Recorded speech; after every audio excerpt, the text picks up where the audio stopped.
Alright, YouTube, so this vlog's about 2 weeks overdue. I did briefly mention it in my Batman horror movie, a little bit about Wuthering Heights 2025. I mean 2026, sorry, that's embarrassing.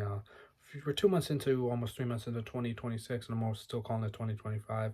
Alright, that's one time thing, but I did enjoy the movie, but what really stood out to me most about the movie was not really the plot because it was not, super interesting, but it was interesting in the beginning and there were points in the mid that was interesting, but I feel like towards the end it got a little bit weird and kind of just, I don't know, hokey. But one thing I will say for sure about this movie is I haven't read the book, but I have heard it's not the most faithful adaptation and that apparently that's why they put Wuthering Heights, like, in quotes. So I think this movie probably would have beaten the mixed reviews a little more if it was maybe a little bit more of its own movie, which I guess it was trying to be, but it wasn't very transparent about that. So that stirred up a little bit of controversy. But nonetheless, I did enjoy the movie, and I really like the lead actress Margot Robbie and lead actor Jacob Elordi, who were both, really cool people. And what stood out to me most, and when I first saw this movie, I thought, I instantly thought of course, Harley Quinn, who was literally, Margot Robbie's character in the DCU, and hopefully, fingers crossed, she's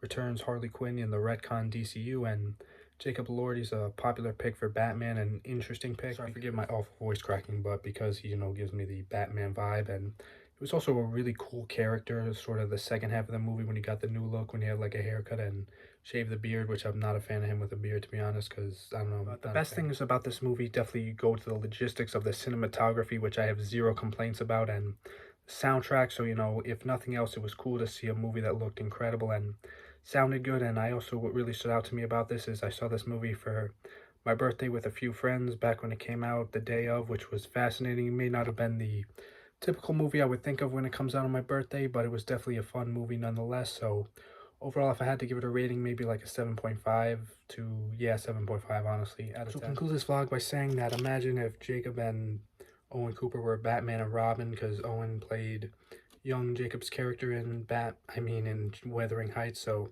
could be fascinating to see. And I know Jacob's under 30, but which is pretty young for Batman, but he gives me a lot more of a mature vibe than actors like Tom Holland and Timothy Chalamet. Not that I don't love those two, but I think, Jacob Elordi kind of screams Batman more than he does James Bond. I doubt he'll get the Batman role, and he's still not even my top pick, but just found that fascinating seeing Batman and Harley Quinn, which led me to look if there were any, not like Batman and Harley Quinn, like rom-com movies, but any movies like relating to the two teaming up, and there was, and apparently it didn't get great reviews, similar to Wuthering Heights, but overall I had a fun time seeing this movie, and I love Batman. Until then, thanks for watching. Stay more soon. Goodbye.